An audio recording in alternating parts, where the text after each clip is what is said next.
Muy buenas noches y bienvenidos al programa. El día de hoy tenemos tremendo programa con todos los detalles de lo que acaba de aprobar hace solamente unos instantes el Congreso de la República con una votación abrumadora.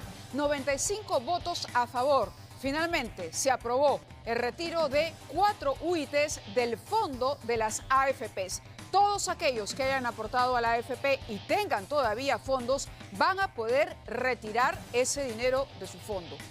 Hay quienes dicen que no es lo más recomendable, pero en esta edición, en Ocurre Ahora, un especialista nos dirá qué hacer para quienes opten por retirarlo y qué pasará con aquellos que opten por dejar el fondo ahí. Por otro lado, vamos a también volcarnos a las historias que tienen que ver con la inseguridad y que demuestran que el sicariato avanza y la inseguridad también. ¿Asesinado por venganza? Es la pregunta que nos hacemos luego de que un sicario asesinara a un profesor de primaria. El profesor de primaria tenía una denuncia por violación a una menor.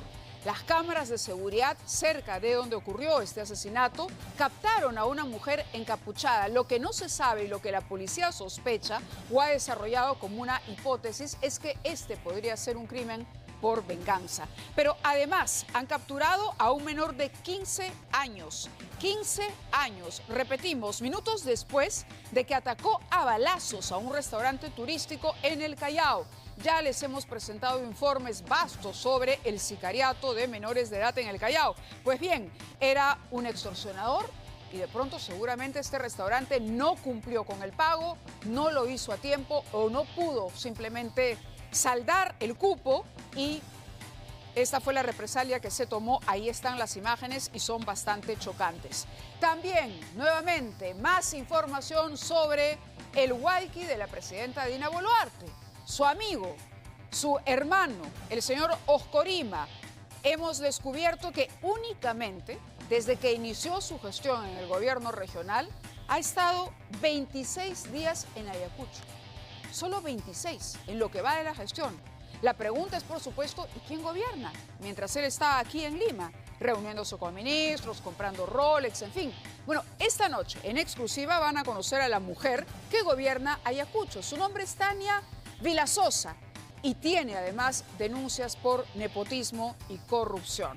Eso, pero además Alejandro Sánchez Sánchez, muy temprano se dijo Alejandro Sánchez Sánchez, el dueño de la Casa de Zarratea, llega al Perú, pero no, se queda en Estados Unidos a donde quiso ingresar de manera ilegal. Él ha interpuesto una acción legal que va a dilatar todavía su retorno a nuestro país, donde tiene cuentas con la justicia. Vamos a la pausa y regresamos con el desarrollo de esto y mucho más en el programa.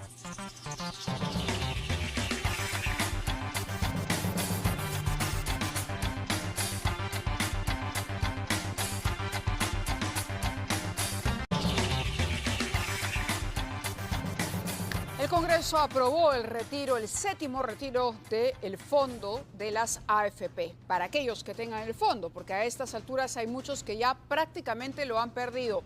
4 unidades impositivas tributarias. Más adelante vamos a darles todos los detalles de lo que ocurrió en el Parlamento, pero además conversaremos con un experto para conocer cuándo, cómo se producirá ese retiro y finalmente qué hacer, qué destino darle para aquellos que opten por retirar el dinero. Pero empezamos hablando de un caso que ha llevado de alguna manera a revelar otro, un crimen. Un sicario acaba con la vida de un profesor, pero el profesor había sido acusado por una de sus alumnas de violarla desde que ella tenía 7 años. Por lo tanto, la policía ahora, dentro de las hipótesis que ha elaborado, considera que podría tratarse de una venganza de alguna de sus víctimas, porque no se trataría solamente de una violación.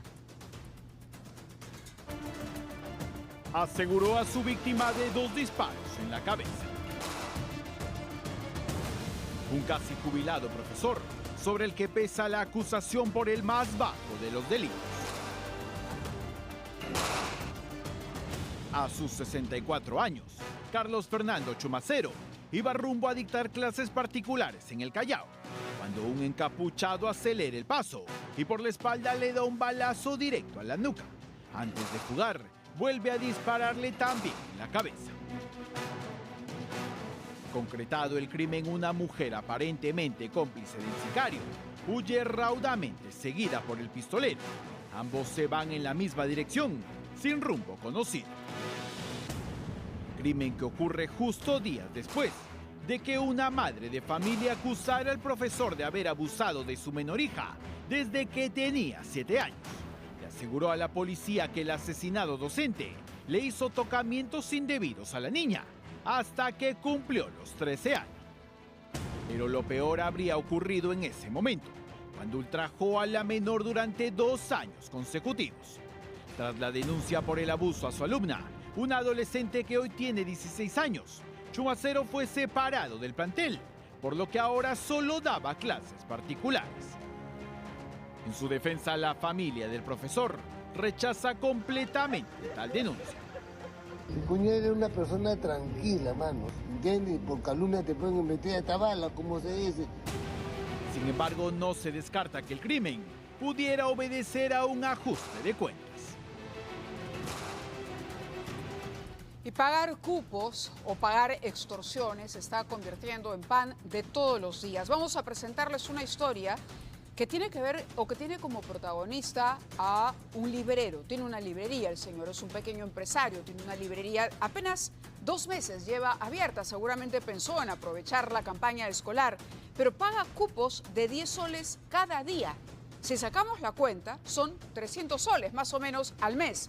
Ahora resulta que los empresarios, los pequeños emprendedores, deberían considerar en su presupuesto pago a cupos, pago a extorsionadores, porque con 300 soles se podría, por ejemplo, pagar el recibo de la luz. Conozcamos la historia de este librero que es una víctima más de los extorsionadores en nuestro país. Arrojaron el arma con la que extorsionaban a sus víctimas de turno. No es sencillo, porque no puede venir de mí. Minutos antes, uno de los miembros de la banda tapaba la cámara de seguridad exterior de esta recién inaugurada librería para actuar sin dejar rastro. No se percató de que dentro del local se registraba su presencia, que asustó a la joven clienta, que aceleró su compra y se fue. A solas con su víctima, el criminal disfraza su extorsión ofreciendo protección. Que yo no puedo dar nada porque soy empleado de no es sencillo, porque no puede venir de mí. El fascineroso insistía y el trabajador no cedía, entonces lo amenaza de muerte, pero la repentina presencia de la policía lo hace escapar. 10 soles de su parte y semanal querían cobrar 50. Es la primera vez que han venido y no ha habido nada antes. Infructuoso intento de fuga en el que cayeron el extorsionador y sus 3 cómplices que lo esperaban en la avenida T en Villa El Salvador. El resto estaba esperando en la parte de afuera del local comercial. A 4 cuadras estos sujetos tiran esta arma de fuego con la finalidad de que no sea hallada en su posición esta arma de fuego, ¿no? Los detenidos fueron identificados como Brandon Huaychani, Ángelo Espinosa, Félix Flores Quispe y Peter Echevarría Pinedo. Tienen antecedentes por robo agravado y también están involucrados en el robo de una camioneta Hilux el año 2021. Asimismo, la policía incautó un arma de fuego y el mototaxi que usaban para sus fechorías. Atroz. Vamos ahora al tema que habíamos anunciado desde el inicio, incluso desde el avance del programa. Fueron 97, habíamos dicho 95, pero fueron finalmente 97 votos a favor. El Congreso de esta manera aprueba el 7º retiro de fondos de los aportantes a las AFPs. Ahora, lo interesante es que sin duda se trata de una medida que algunos verán con buenos ojos. En medio de una recesión económica dirán, bueno, tenemos la oportunidad de acceder a un dinero. No es lo que recomiendan los especialistas, pero el tema es que se había hecho esta propuesta y finalmente hoy, por esta cantidad de votos abrumadora, el Congreso, después de un largo y prolongado debate, donde no faltó el intercambio de palabras, aprobó el retiro. Pero antes alguien se había anticipado al resultado. Y estamos hablando del congresista Guido Bellido. El congresista Guido Bellido le confía muchas de sus decisiones y hace muchas reflexiones con las hojas de coca. Y él compartía más temprano en su cuenta de TikTok, ¿no?, lo que le dijeron las hojas de coca sobre lo que pasaría en el Pleno. Y parece que acertó. 97 hojas de coca. Además, le revelaron que sería un debate complejo, largo, donde habría cruce de palabras. Vean las imágenes. El día de hoy vamos a preguntar a la sagrada hoja de coca si el día jueves se aprueba o no se aprueba el retiro de las 4 UITs de AFP. Vamos, quinto, sutilanta, Ullaiwa. Jueves punchauta, AFP Jorge, una más en Sunaman, Chayancacho, Manacho.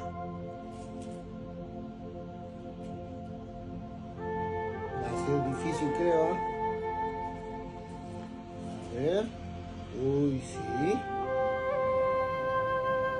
Sí se va a aprobar. Ahí está, se va a aprobar. Y Pincucho y Anapacuncaco. Sí, todos van a aprobar. Varones y mujeres, todos en el Congreso van a apoyar el día jueves. Aquí está la hoja de coca, dice. ¿Ah? Positivo, todo se va a aprobar. Así que la hoja de coca ya nos ha dicho que el día jueves se aprueban los 4 UITs de AFP. Planifica cómo vas a gastar tu dinerito, hermano.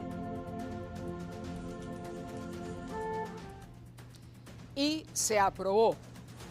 Yo no sé si eran 97, pero presumo que por la cantidad de hojas de coca que tenía en la mano el congresista Bellido podemos hacer un cálculo, porque además fue mayoritario el voto, ¿no? Ahora, él es una persona que cree mucho en esto. Hay mucha gente que cree en la lectura de hojas de coca. Lo interesante es cómo lo publica en sus cuentas de TikTok, ¿no? Porque además le pone música a los videos y le confía muchas de sus decisiones. Y por lo visto, acierta. Así que le consultaremos seguramente más a don Guido Bellido, que seguramente nos está viendo, qué le dicen las hojas de coca sobre otros temas también complejos y en qué sentido votará. Pero, ¿cómo se va a producir ese retiro de estas 4 UIT que, sumas y restas, son un poco más de 20.000 soles? Leila Suárez está en el Congreso de la República y ella tiene la última información. Adelante, Leila. Buenas noches. ¿Qué tal, Mávila? ¿Cómo estás? Buenas noches. Sí, ya el Congreso acaba de aprobar pues ya el retiro de las 4 UITs de los fondos de pensiones de la AFP. Conversamos precisamente con el congresista José Luna. Él indicaba de que ya esto tendría que pasar al Ejecutivo para que sea quien finalmente lo promulgue. Tiene 15 días para realizar esta promulgación. Si se negasen, en todo caso, el Ejecutivo, Mávila, de aceptar esta decisión del Congreso, pasaría nuevamente al Pleno y por insistencia, según José Luna, se llegaría a aceptar de todos modos este retiro por parte de los pensionistas de AFP. Ahora, este retiro tendría que hacerse, tendría que pasar 15 días para que la Superintendencia de Banca tenga ya certificado que se puede hacer este retiro por parte de los usuarios de AFP. Sacando la promulgación de esta ley... Sí, sacando la cuenta, entonces, el primer retiro podría darse en junio, julio aproximadamente, es decir, los aportantes a las AFP entonces empezarían a recibir ese dinero. Claro, el inicio del primer retiro de hasta una UIT, Mávila, podría realizarse incluso el 3 de julio de este año, ¿no? 30 días calendario luego de la solicitud que se pudiera emitir. El inicio del segundo retiro, si así lo desease, el pensionista podría hacerlo también el 2 de agosto, ¿no? 30 días prácticamente después, calendarios. Y un tercer retiro de hasta una UIT más podría incluso hacerse el 1 de septiembre, más o menos los cálculos que se tienen. Y el cuarto retiro se daría ya pues el 1 de octubre de este año, siempre manteniendo, Mávila, los 30 días calendarios de estas solicitudes, ¿no? Según lo que han referido los congresistas, los usuarios pueden hacer de 1, 2, 3 hasta 4 UITs. No están obligados a hacer las 4 UITs, pueden hacer simplemente retiro de 1, de 2 o de 3, dependiendo de la necesidad que estos tengan, ¿no? Es claro, lo que han ahora podido mencionar es una los al mes, porque en retiros anteriores, la última era, recibías una UIT, digamos, 5.000 soles a los 30 días de la solicitud. 5.000 soles la segunda a los 30 días de la segunda solicitud. Pero luego eran 2 UITs juntas. En este caso es una cada mes. Así es, sí, se va a solicitar una UIT prácticamente por un mes porque son 30 días calendarios que se tiene para poder hacer las solicitudes. De acuerdo, de acuerdo. Ok, vamos a ir conversando. Gracias, Leila, por la información, muy amable, por los últimos detalles. Y vamos a conversar de inmediato con el economista Melvin Escudero para que nos diga en la práctica qué hacer. Entre quienes optan, digamos, y deciden finalmente, ok, prefiero retirar mi dinero, y quienes se van a perjudicar más con esta medida y quienes en todo caso se beneficiarían con esta medida. Señor Escudero, muy buenas noches y bienvenido. Buenas noches, Mávila. Encantado de estar en tu programa. Empezar con un comentario porque es una muy mala noticia para el país y para más de 8 millones de peruanos que van a quedarse sin ningún ahorro previsional. Esto en términos prácticos significa que estos 8 millones de peruanos probablemente cuando lleguen a la edad de jubilación van a tener entre 40 a 50% menos de pensión. O sea, si ya teníamos gente que está en una situación precaria en la vejez, después de este retiro lo estamos incrementando de una manera alarmante. Estamos hablando de los que van a retirar, van a optar por retirar, porque el universo, me decían en la mañana que el universo de quienes tienen fondos en las AFP es de 9 millones de personas, ¿es correcto? Sí, en este momento es 9.15 millones de personas el total de afiliados, de los cuales la gran mayoría, 5 millones de personas, tiene menos de una UIT y solo 1.7 tiene más de una UIT. Entonces, si se retira 4 millones, 4 UITs, hay, digamos, 8 millones.2 personas que se quedarían con cero en sus cuentas. Cero. Wow. 9.15. Ok. ¿Qué es lo que sucede? Sí.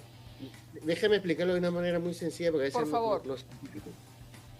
Yo estoy ahorita en Colombia en la conferencia de fondos de pensiones de Colombia y la discusión acá no es retirar dinero, es cómo mejorar la reforma para que las personas tengan más ahorro que les permita financiar mejores pensiones a futuro.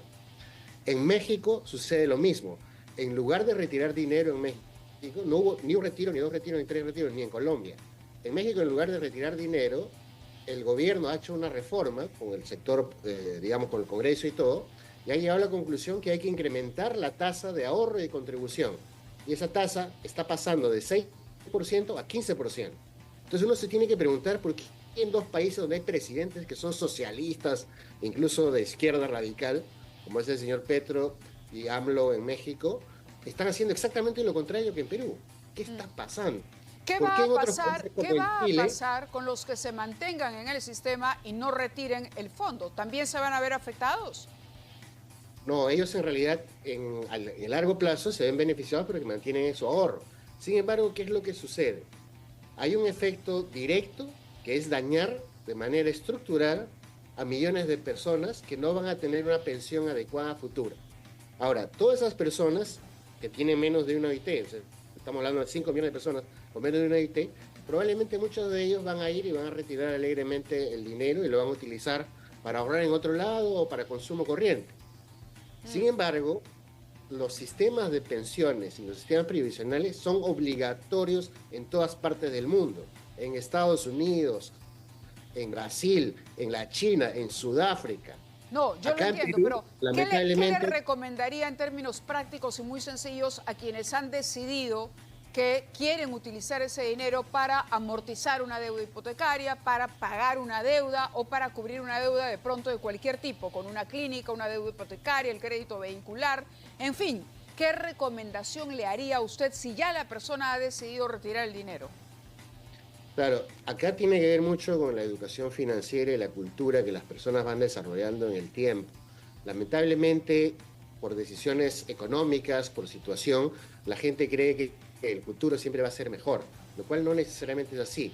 Por eso los sistemas de pensiones generan sistemas de ahorro obligatorio, tanto en los sistemas de reparto de fondos públicos. No, eso lo tenemos claro, pero le digo, si ya se tomó la decisión, al margen que para usted sea equivocada... Claro, la recomendación es no retire el dinero y mantenga el ahorro. Sin embargo, yo sé que la gran mayoría van a retirar el dinero haciéndose un daño propio de manera significativa. Ahora, lamentablemente hay un efecto externo que lo dividiría en tres componentes importantes que a veces no se tienen en cuenta. estos retiros, antes de que hubiera el tema de los retiros del 1, 2 y 3, 4, 5, 6, 7, los fondos de pensiones tenían acumulados 170.000 millones de soles. Luego de los 6 retiros, con toda rentabilidad y todo, en este momento están alrededor de 125.000 millones de soles. Los retiros que vienen van a ser aproximadamente entre 34.000 y 35.000 millones de soles. Es decir, el sistema se va a quedar con 90.000 millones. Entonces, ¿cómo hacen las AFPs para recaudar, acumular este dinero? Va a ser un golpe al sistema, entonces. Nos queda claro. Muchísimas gracias. Nos ha ganado el tiempo, pero le agradecemos mucho que haya respondido puntualmente a estas preguntas. Muy amable. Ha sido el economista Melvin Escudero, recomendando entonces que si no hay una necesidad extrema, mejor no saque ese dinero de su AFP. Vamos ahora con más información, porque con total sangre fría, un adolescente de 15 años, solo 15 años, ha confesado que disparó contra un restaurante en el Callao. Y lo hizo solo porque no lo dejaron entrar. Cobró venganza a punta de plomazos. ¿Cuántos disparos hiciste al local? 3 nomás. El señor me botó una vez que yo fui para entrar y me miró mal también. No es que me haya mirado mal, sino que me botó a patadas también, me sacó. Me dijo que yo no puedo pasar. Es la confesión de un adolescente de 15 años, capturado por la justicia luego de atacar un restaurante turístico en la avenida Costanera del Callao. Una pistola abastecida con 5 municiones. Allí ha hecho 3 disparos. Crimen que el infractor cometió con un arma de la que asegura encontró de casualidad. ¿Qué hacías con esa arma de fuego? ¿Dónde la consiste esa arma de fuego Versa? Déjame la encontré, no porque veo ahorita. Situación que no sería real para la policía, que maneja la hipótesis de que este menor habría llegado hasta el local para extorsionar a los propietarios. Él refiere de que disparó porque no lo dejaron ingresar. Sabemos de que ha estado extorsionando a este grupo de este nuevo local turístico. Teoría policial apoyada en estas imágenes que encontraron en el teléfono del adolescente, donde aparece mostrando un arma. Además, sus mensajes se revelan que también estaría siendo amenazado por un bando contrario, que le asegura acabará con su vida a punta de balazos y que el crimen se daría en una fiesta en el distrito de San Miguel. La información policial asegura que el adolescente es el reflejo de su entorno familiar. Sus padres mantienen antecedentes por ser conocidos de robacasas en diversos distritos de la capital. Aquí tenemos información de la región policial del Callao, que revela que en el año 2023, el año pasado, 642 niños y adolescentes fueron detenidos en el Callao por delitos de sicariato, robo, posesión de armas y comercio de droga. Aquí en el programa hemos elaborado varios reportajes sobre cómo las mafias reclutan adolescentes. ¿Por qué? Porque el tratamiento legal es diferente. Se aprovechan de que la ley es menos dura cuando se trata de un niño o un adolescente. Por lo tanto, los reclutan para ser sicarios y les roban, por supuesto, la oportunidad a esos niños y adolescentes de ser personas de bien. Finalmente, destrozan la vida de estos niños y estos muchachos de apenas 15 años como el que acabamos de ver. Pero al margen de ello, la extorsión finalmente se está convirtiendo en una palabra común para todos. Nadie se salva. Seguramente usted en casa habrá escuchado algún familiar o algún amigo, estamos seguros, le ha dicho que, bueno, si es la única manera que tengo para trabajar, pues tendré que pagar el cupo. Porque con el cuento de que me van a prestar seguridad, me convencen de pagarlo y no quiero hacerme problemas. Si puedo pagar, lo pago. Y así vamos alimentando esto. Hay una pareja de empresarios iqueños que están escapando literalmente de las extorsiones y han llegado a Lima. Ellos tienen una discoteca en Ica, tienen un problema con una socia, con la que además no se entienden bien. Hay un problema societario que vamos a conocer mejor ahora, pero han huido de la extorsión, tratando de encontrar en Lima una mejor situación. Sofía Gallegos está con ellos en este momento en algún lugar de Lima para contarnos mejor cuál es su situación y qué es lo que ellos están reclamando y requieren, porque han llegado aquí para hacer la denuncia. Sofía, adelante contigo. ¿Cómo estás, Mávila? Muy buenas noches. Bueno, lo primero que justamente exige el empresario Juan José Carrascal Lapeire es justicia. ¿Por qué? El pasado mes de enero él sufrió un asalto y el robo de 75.000 soles. Estamos hablando de las ganancias propias de las ventas del fin de semana del Restobar, del cual él es dueño, y otras 2 socias más. Pero lo que ahora justamente está denunciando el señor Carrascal es que luego de ese robo ha sido víctima de marcaje y reglaje. Carros, motos, vehículos con lunas polarizadas que empiezan justamente a merodear cerca a su casa. Se ha visto obligado a mudarse a una residencial y ahora obligado a venir a la capital, acá en Lima, justamente a exigir justicia. Y bueno, ¿qué es lo que indica el señor? Que estas 2 socias que en su momento, en el año 2020, fueron parte ya de ser amigas, ahora ellas las están denunciando a él por supuestamente él haber creado este cuento de haber sufrido un robo ante el Ministerio Público por robo agravado, ¿es verdad? Muy buenas noches, Mávila, es correcto. El día 28 de enero, aproximadamente a las 9 de la mañana, yo sufro el robo a mano armada de 2 motorizados. Cuando yo me disponía a salir de mi local, habíamos tenido un evento, el Cuban Fest, y a la vez también estaba trabajando la discoteca en la noche. Yo me quedé hasta culminar las actividades operativas de las que siempre yo me he hecho cargo en mi local, y es cuando yo salgo hacia mi casa, que queda a pocos minutos del local, cuando luego de yo haber llegado a mi domicilio, a los pocos segundos llega una moto, se baja un hombre encapuchado y me rastrilla en la cara el arma.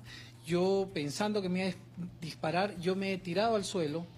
Es ahí cuando ellos ya sabían que yo en un bolsillo de la pierna izquierda yo tenía dinero, y aparte tenía una bolsa con dinero.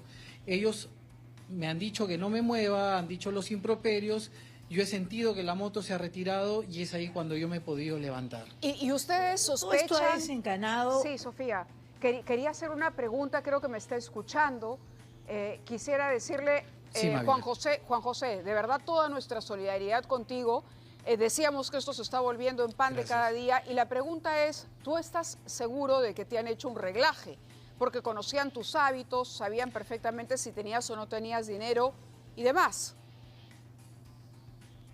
Es correcto, y lo más importante y lo más saltante es que ellos han estado haciendo, de acuerdo a las cámaras que me ha podido proporcionar la misma policía, los mismos investigadores, esta moto ha estado haciendo un marcaje desde las 5 de la mañana, es decir, no sabía en qué momento yo iba a salir, pero ha parado apenas yo he salido de mi local.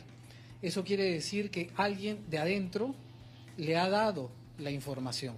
¿Sospechas de alguien que trabaja para ti o contigo? Es correcto. Bueno, yo he dado mi manifestación dentro de la policía, y yo he dicho quiénes son las personas que me estaban acompañando. Había personal de seguridad y habían algunos otros trabajadores. Muy bien. Ellos en su momento me parece que han sido o van a ser citados también a la policía. Pero Mávila, acá hay algo muy saltante. Yo el fin de semana en otro canal yo pude ver que el general Vidarte, que está a cargo de la policía en la ciudad de Ica, presentó a una banda de delincuentes que se dedicaban al robo de casas de apuestas. Ya. Tengo entendido por la policía que ellos ya han elevado hace aproximadamente 20 días a la Fiscalía, al Ministerio Público, a cargo del fiscal de apellido Laura Ortiz, ya han sindicado a una persona que ha sido la que me ha apuntado y se ha llevado el dinero, y que es la misma persona que ha salido en este reportaje, sindicado como el cabecilla de esta banda. Entonces yo me pregunto, ¿por qué ha pasado tanto tiempo de este asalto y no hay ningún responsable hasta el momento capturado?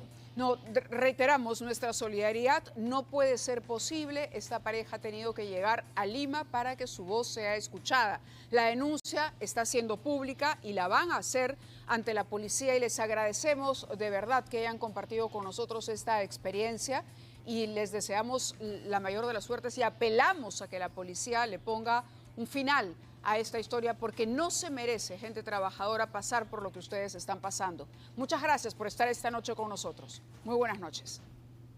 Muchísimas gracias, Mario. Muy bien, vamos a abocarnos ahora a otra situación que ha abierto un debate, ¿no? Porque hace algunos meses empezó a hablar de que el terrorismo había vuelto, ¿no? Había vuelto, pero esta vez con otra cara. Ya no con una cara ideológica, ya no se trataba de Sendero Luminoso o de el MRTA. Y en las últimas semanas, o días incluso, hemos visto cómo se utiliza dinamita desde una minera formal en Patás, donde se han derrumbado torres de alta tensión para que quede paralizada la mina y así los mineros ilegales y los delincuentes ingresen a robar oro de esta mina, hasta un colegio que ha sido atacado hoy más temprano, donde también detonaron dinamita. Un alcalde, el de San Juan del Lurigancho, que es amenazado y también le dejan un petardo en la puerta de la casa, o una señora atemorizada, una mujer preocupada, porque rompió hace tiempo con el ex, ¿no? Una persona que la maltrataba psicológicamente, y de pronto un día sospecha que este ex es el que le ha lanzado un explosivo a la casa y ha destrozado los vidrios y las puertas de su vivienda.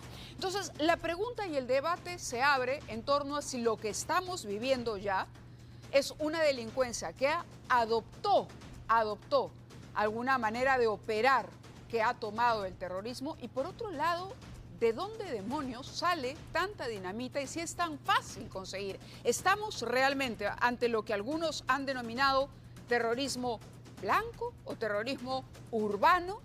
Merece este debate que las leyes empiecen a trabajar y a considerar esto como un delito diferente que va mucho más allá de la delincuencia común.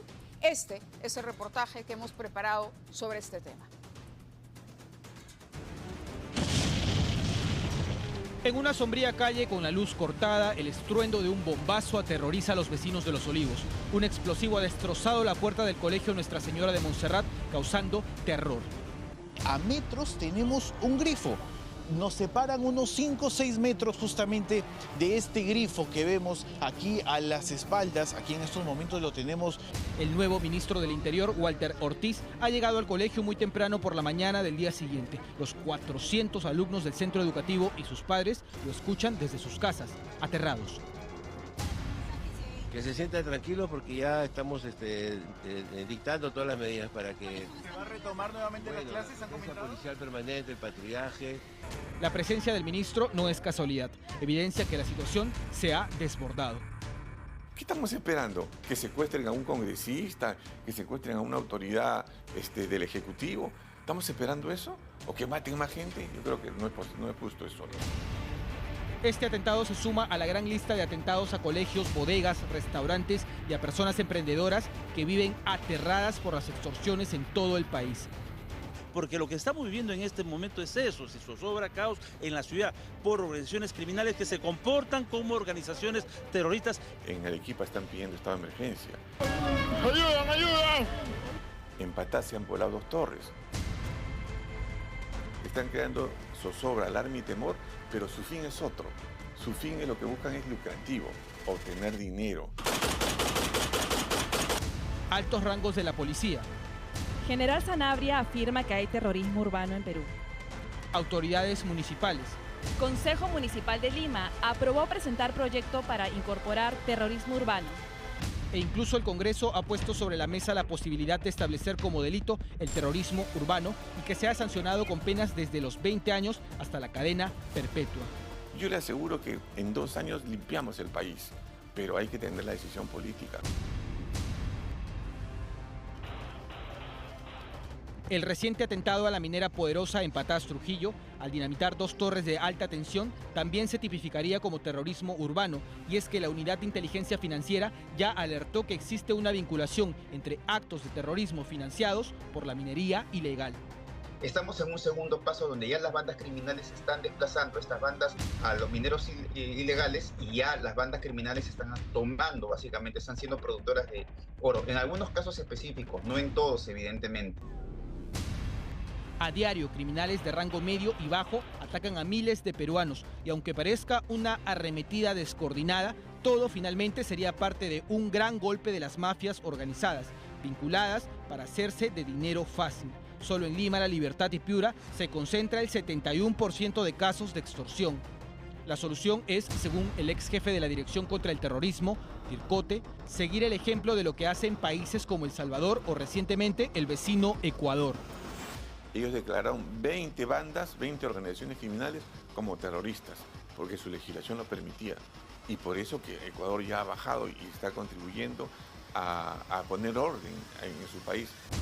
Entre enero y marzo del 2024 ya se han registrado 5.012 denuncias por extorsión a nivel nacional, el triple del número registrado en los primeros 3 meses del 2023. En regiones como Cajamarca, la extorsión ha aumentado hasta en un 179%. El debate seguramente continuará. Y vamos ahora con el señor Wilfredo Oscorima, uno de los 2 protagonistas de esta historia o de este caso conocido como el caso Rolex. Resulta que hoy se ha conocido que de las varias investigaciones que tiene el actual gobernador regional de Ayacucho, hay una que lo compromete en el presunto cobro de un soborno de 856.000 soles que habría recibido él por la adjudicación de una obra. Aquí está. La información ha salido publicada esta mañana en un diario, en el diario Correo, y en efecto da cuenta de que esto fue parte de la entrega de un soborno por haber recibido esta empresa, La Buena Pro, de la rehabilitación de una carretera. Lo cierto es que el señor Oscorima habría tercerizado este cobro y es más, el dinero se le habría alcanzado en efectivo en su casa de San Isidro, en la calle Los Eucaliptos. ¿Quién dice esto? ¿Quién dice esto? Un colaborador eficaz. Oscorima se habría puesto en contacto, con una empresa, la empresa Alteza, para acordar que participe en este proceso de licitación, a cambio de que se le entregara una coima del 3% del costo directo. Pero ahí no habría quedado la cosa, porque parece que la empresa no cumplía con los requisitos y finalmente la que se hizo de la obra fue Obrainsa, que ganó la Buena Pro de la obra por un monto de 129.339.537 soles. Así está la cosa. El señor Oscorima tiene una situación cada vez más compleja, pero hoy reapareció porque él solo se ha metido en un problema al no cumplir ciertas reglas de conducta que le impuso el Poder Judicial. Hoy se llevó a cabo una audiencia y él reaparece al lado de su abogado, el doctor Humberto Abato. Muy bien, vamos a ver, esas son las imágenes de la audiencia que se llevó a cabo de manera virtual. El juez le reclama por incumplir estas reglas de conducta, tendría que comparecer él para un control biométrico, lo ha vuelto a citar, se trata del juez Jorge Chávez Tamariz, quien le ha impuesto un apercibimiento al gobernador regional de Ayacucho por no pasar este control en 2023 y en lo que va de 2024 y tampoco informar sobre sus actividades al juzgado. Él debía hacerlo. Le ha advertido, su condición es de investigado por presunto delito de colusión. En el caso Club de la Construcción, Humberto Abato es el abogado, la defensa legal del gobernador, que ha reconocido durante la audiencia que en efecto se incumplió con estas reglas de conducta, pero negó que hubiera una falta de voluntad. Lo cierto es que se le ha convocado a una nueva audiencia que me parece será la próxima semana. Y a propósito del señor Oscorima, hemos descubierto más. Vamos a presentarles un informe en el que ha trabajado Igor Malca, pero con la investigación de nuestro compañero Alonso Ramos, que encabeza nuestra unidad de investigación. ¿Saben cuántos días ha estado en Ayacucho el señor Oscorima desde que fue elegido gobernador regional? Pues únicamente 26 días. 26 días durante este año. Entonces uno dice, ¿y quién gobierna en Ayacucho? ¿Quién decide? ¿Quién va? Porque parece que el señor Oscorima únicamente va, dicen ida y vuelta incluso. Toma un vuelo por la mañana y luego regresa por la noche para inaugurar obras o para firmar papeles. Bueno, la que asume funciones en la práctica es su vicegobernadora, Tania Vila. Pero Tania Vila también arrastra una serie de cuestionamientos. Está acusada de contratar de manera irregular a sus familiares. ¿Qué está pasando en el gobierno regional de Ayacucho? Aquí lo que descubrió Alonso Ramos en el reportaje de Igor Malca.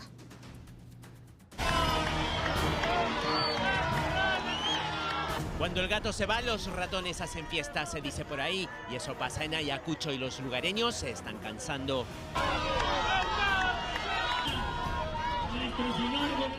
Wilfredo Oscorima, un gato con botas de lujo, es casi un gobernador ausente. Es un turista en su propio pueblo que no tiene inconveniente de comprarse un vuelo, el primer vuelo que sale de Lima a Ayacucho, y en retornar a la capital el último vuelo.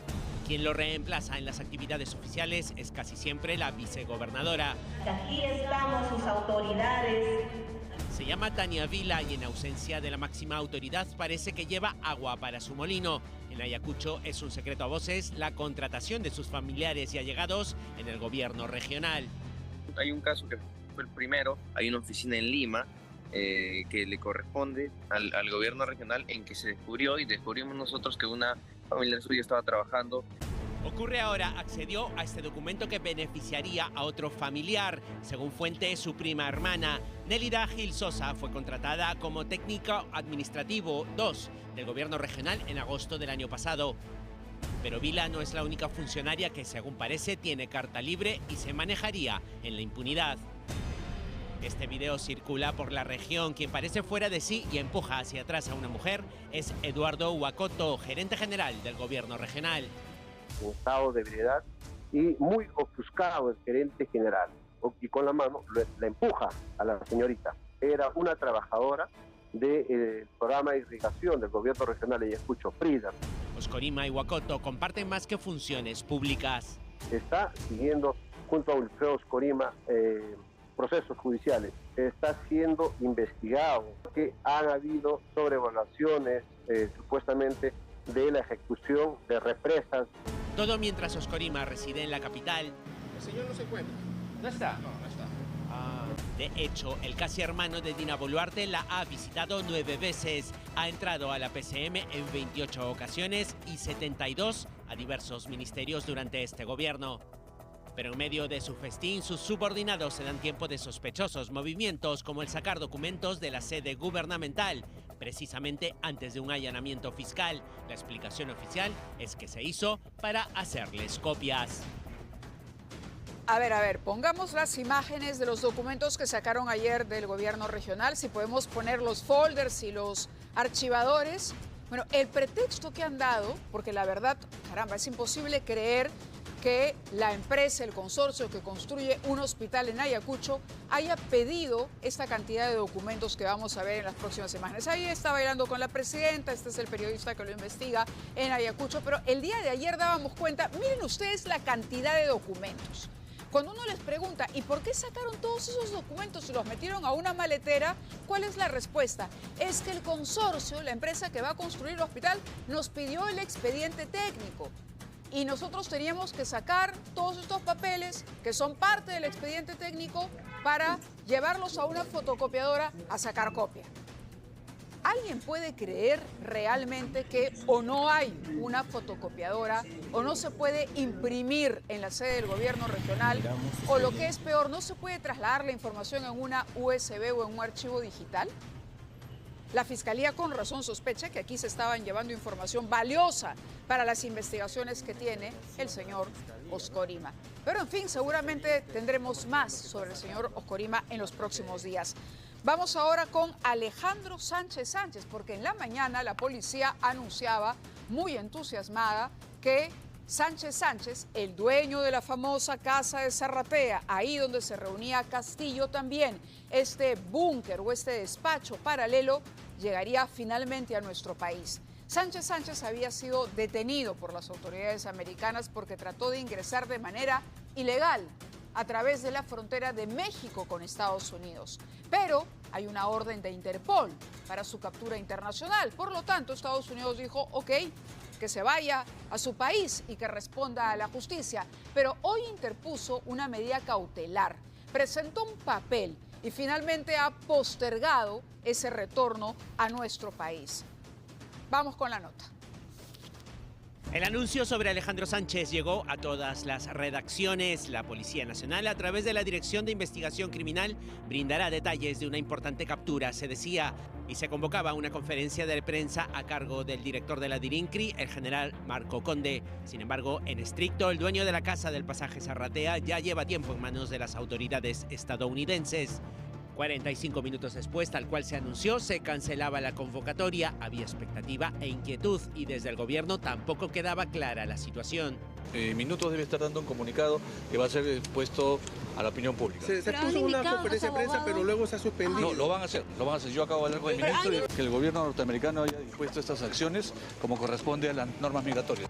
Sánchez pidió asilo político al gobierno de Estados Unidos tras ser detenido en septiembre del año pasado en Texas, intentando cruzar la frontera con México ilegalmente. Tiene abogados allí que llevan esa causa. En Lima, su defensa la lleva el exfiscal supremo Tomás Gálvez. No confirmé. Me dijeron que lo estaban trayendo. Seguramente, porque sabía que estaba en esa situación que puedan traerlo. ¿Los abogados de Estados Unidos no se han comunicado con usted? No, porque ellos ven solamente el asilo. Pues si lo traen, ya llega acá y me encargo yo.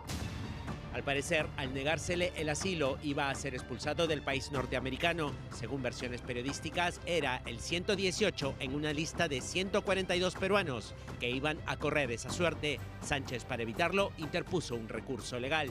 El empresario y financista de Pedro Castillo llevaba prófugo desde noviembre de 2022. Fue incluido en la lista de los más buscados y se ofrecía 30.000 soles por información para capturarlo. Sobre él pesa un mandato de 30 meses de prisión preventiva. En octubre de 2022 figuraba como fallecido en el RENIEC, justo cuando tenía orden de detención preliminar. Es investigado como parte de la presunta trama que lideraría el golpista expresidente por los delitos de organización criminal, colusión, tráfico de influencias y encubrimiento personal. Ojo, Alejandro Sánchez Sánchez, dueño de la casa de Zarratea, promotor, financista de la campaña de Pedro Castillo, cayó porque intentó ingresar de manera ilegal a los Estados Unidos. No fue una captura de la policía, como tampoco se ha capturado a Cerrón. Y uno inmediatamente se pregunta, ¿y qué fue del ministro de Transportes, aquel del gobierno de Pedro Castillo, el señor Silva, que también anda prófugo y nadie sabe todavía sobre su paradero? Está en la lista de los más buscados. ¿Y qué pasa con el señor Cerrón? Tampoco, ¿no? De pronto, y cuando intenten ingresar a otro país de manera ilegal y de repente caen. Pero vamos a remontarnos a noviembre del año 2021. Un destape periodístico fue el que permitió descubrir que Pedro Castillo utilizaba una casa en el pasaje Zarratea en Breña. Ustedes se acordarán de esas imágenes. El hombre entraba con gorrita, dejaba el sombrero chotano a un lado y se ponía una gorrita que le cubría el rostro. Y además ingresaba y salía de noche. Ahí se reunía con ministros, ahí se reunía con congresistas, ahí se reunía con una serie de personajes de manera clandestina. Por eso se habló del despacho paralelo del presidente. Más sobre el significado y lo que supuso, el papel que desempeñó Alejandro Sánchez Sánchez y qué fue aquella casa de Zarratea en el siguiente informe. Es una casa de un familiar, de un paisano que me acogió durante los últimos días de la campaña. Pedro Castillo no solo despachó desde Palacio de Gobierno, también lo hacía desde una vivienda ubicada en Breña, en el conocido pasaje Zarratea, lugar que sirvió de sede de campaña de Perú Libre en el 2021, y donde al caer la noche, el entonces mandatario cajamarquino cambiaba el sombrero chotano por un gorro y se reunía con misteriosos personajes.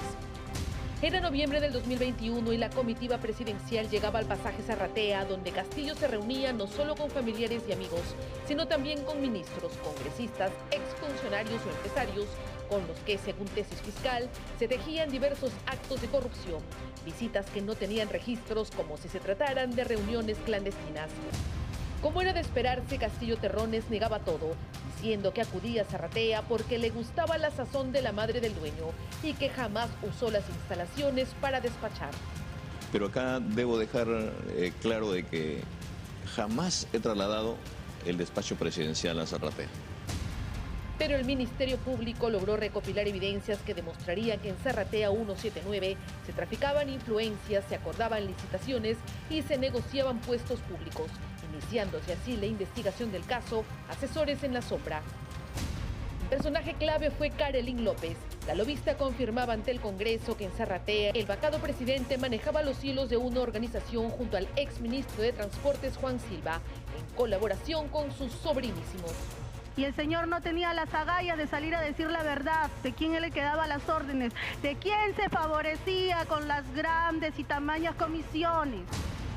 Se tiene registro de que en la casa de Breña además acudieron el exministro de Defensa Juan Carrasco Millones, los congresistas de Perú Libre Alex Paredes y Lucinda Vázquez, la gerente general de la Superintendencia Nacional de Bienes Estatales Jacqueline Perales Olano, los congresistas de Acción Popular Darwin Espinosa y Wilson Soto, conocidos como Los Niños, y hasta Fritz Moreno Cosío, detenido por liderar una banda de clonación de placas y robo de autos de lujo.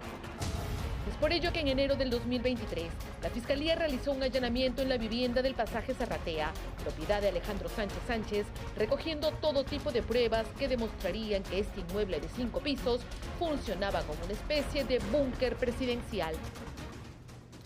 A todas luces, el régimen de Pedro Castillo fue un gobierno no solamente corrupto, sino además ineficiente. Ineficiente. La pregunta es si estamos en un escenario similar. Todavía hay muchos puntos que aclarar en el escándalo de los Rolex, pero seguramente aparecerá información próximamente. Y tras un paciente seguimiento, la policía consiguió rescatar en Chincha a unas menores que vivían realmente un infierno, eran explotadas sexualmente al interior de una suerte de discoteca o nightclub, luego de haber sido captadas con engaños en la región Ucayali.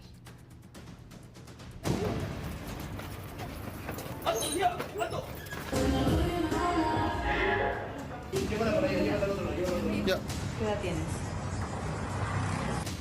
Adolescentes tratadas como mercancía, esclavizadas, obligadas a trabajar y hasta prostituirse.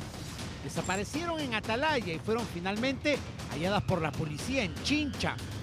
¿Cómo estas menores fueron trasladadas desde Ucayali hasta Ica para terminar encerradas en un nightclub en el barrio de Pueblo Nuevo? Encerrada en unos cuartos con unos candados por la parte posterior y en las noches era sacada a ser explotada laboralmente. Cámaras de seguridad, cerraduras eléctricas, llaves y candados mantenían a estas jovencitas aisladas del mundo. Fueron sacadas de su ciudad con engaños bajo la promesa de darles trabajo y educación y terminaron secuestradas en este bar. No puedo salir afuera porque está con llave, la han echando llave a la puerta. A veces se acuestan con hombres, algunos trabajan haciendo servicio. Este es el audio desesperado que en un descuido una de las menores logró enviar a sus familiares.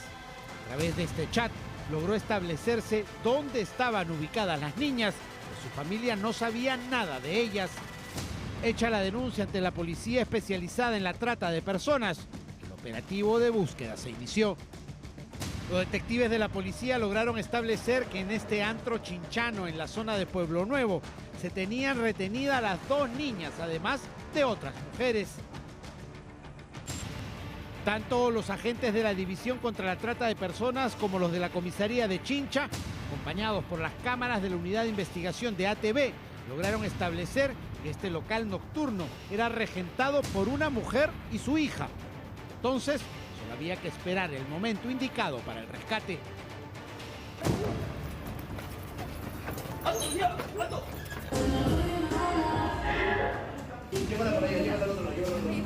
¿Qué edad tienes? En el segundo piso de la vivienda se hallaron los precarios cuartos donde las adolescentes eran retenidas. ¿Cuántas chicas trabajan ahí? Tres, entre ellas la menor. Cassandra Arquiño Aliaga, de 27 años, y su madre, Orfina Aliaga Baldión, de 52, fueron detenidas por la policía. Pero la idea era que yo llegando acá justamente hoy día íbamos a sacar su DNI de las dos, o sea, porque ellos me dijeron que sí. ¿Cuánto tiempo llevan trabajando en su local? Ni siquiera un mes. Lo cierto es que durante la intervención la policía encontró los cuadernos de control donde se registran los servicios de compañía que hacían cada una de las mujeres explotadas y el pago de esas deudas de traslado que obligaban a las menores a trabajar gratis y en cautiverio, por lo que madre e hija podrían pasar largos años en prisión acusadas de explotación sexual y laboral de menores. Vamos de inmediato con el calvario que están viviendo miles de usuarios del Metropolitano, que se bajan incluso de los buses porque de pronto paran o reportan fallas técnicas. Miren ustedes las imágenes que hemos registrado. Cada vez hay más pasajeros que se encuentran insatisfechos con este servicio que ha cumplido 14 años el Metropolitano. Bueno, nosotros buscamos una respuesta de la ATU y la ATU le respondió a Edgar Aguilar, a nuestro periodista, diciéndole que había buses que no cumplían con el estándar o con los requisitos técnicos que se requería para que entren en operaciones. Esa fue la respuesta que nos dieron, pero el punto es que encontró Edgar Aguilar cuando fue justamente a buscar esos buses repletos, que no tienen cobertura GPS y mucho más. Vamos con la nota de Edgar Aguilar. Estamos aquí parados ya hace una hora y no se mueven. Viajar en el Metropolitano es someterse a las colas infinitas, o lo que es peor, estar obligado a bajarse del bus para correr en medio de la vía porque el bus se ha paralizado por fallas técnicas.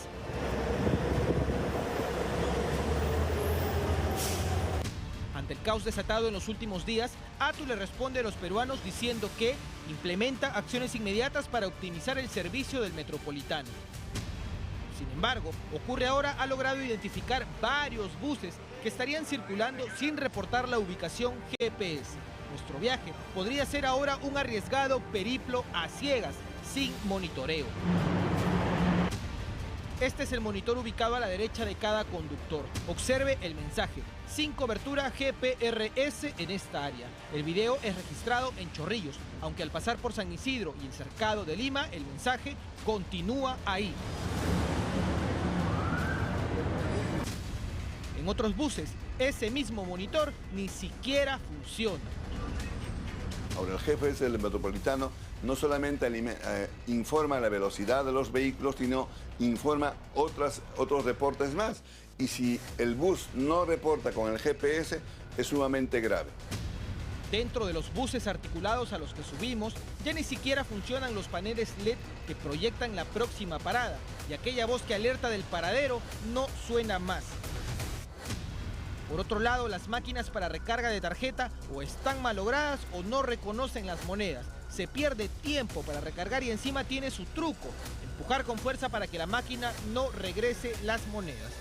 Sí, se pierde bastante tiempo. Puede ser por Yape también o Plin, ¿no? Algo que esté, alguna maquinita asociada y se pueda pagar. Así se encuentra el ya no tan moderno sistema que lleva 14 años funcionando, con los mismos 300 buses articulados y 254 alimentadores con los que inició sus operaciones. Los usuarios, evidentemente, rechazan cada vez más el servicio. Unos 10 minutos recargando y esperando todavía unos 20. ¿Cuando es hora punta? No, cuando es hora punta 40 minutos esperando. Las miles de personas que utilizamos el Metropolitano a diario tampoco nos explicamos por qué llegan muy pocos buses a pesar de la gran cantidad de usuarios esperando en las estaciones. Miren cuántos buses hay parqueados en el estacionamiento. Este equipo periodístico logró comprobar que en el patio sur del Metropolitano, ubicado en Chorrillos, en horas de la mañana de alta demanda, más de 32 buses articulados y al menos 12 vehículos alimentadores estaban detenidos, completamente inertes, sin conductores a la vista. Lo que has visto, efectivamente, hay 5 buses articulados y 16 buses alimentadores que están ahí de las empresas, que no los puede incorporar en el servicio hasta que la ATO autorice. Entonces, ¿quién es el responsable de que miles de peruanos paguen 3,50 soles por viaje para perder horas en la cola, viajar apretados, ahogados y en ocasiones hasta siendo acosados? Actualmente el Metropolitano cuenta con 15 expresos y 14 rutas convencionales. Para Luis Quispe Candia, presidente de la ONG Luz Ámbar, todo respondería a un interés específico de la ATO. Porque estos vehículos no ganan por pasajero, ganan por kilómetros recorridos. Entonces, para ellos es lo mismo que vaya repleto o que vaya vacío, le van a pagar igual. Para no pagar a las empresas el costo del viaje, disminuyen los buses, no autorizan la salida de los buses. Según contrato, la vida útil de estos buses vence en el 2025. Sin embargo, la llegada de una nueva flota es incierta debido a los conflictos entre el concesionario del Metropolitano y la ATO. 14 años tiene el Metropolitano, ojalá se empiecen a tomar medidas, pero realmente efectivas. Y aquí tengo en mi poder información bien interesante y sustanciosa sobre hitos en la relación de la presidenta Dina Boluarte y Wilfredo Oscorima. Hay fechas clave, hay decretos de urgencia clave, hay promesas clave con calendario en mano. Pero todo esto va a ser insumo de un reportaje que vamos a compartir con ustedes mañana. Aquí la información está realmente interesante y por eso nos hacíamos la pregunta más temprano. El gobierno de Pedro Castillo fue un gobierno corrupto, ineficiente, una rotación tremenda de ministros. ¿Se repite la historia con este gobierno? Dejamos ahí la pregunta y mañana compartimos con ustedes este informe. Nos quedan 37 segundos nada más para decirles adiós, que tengan una buena noche, que nosotros mañana regresamos a las 7:30 en punto. Quédense con Andrea y con toda la programación de ATV. Muy buenas noches.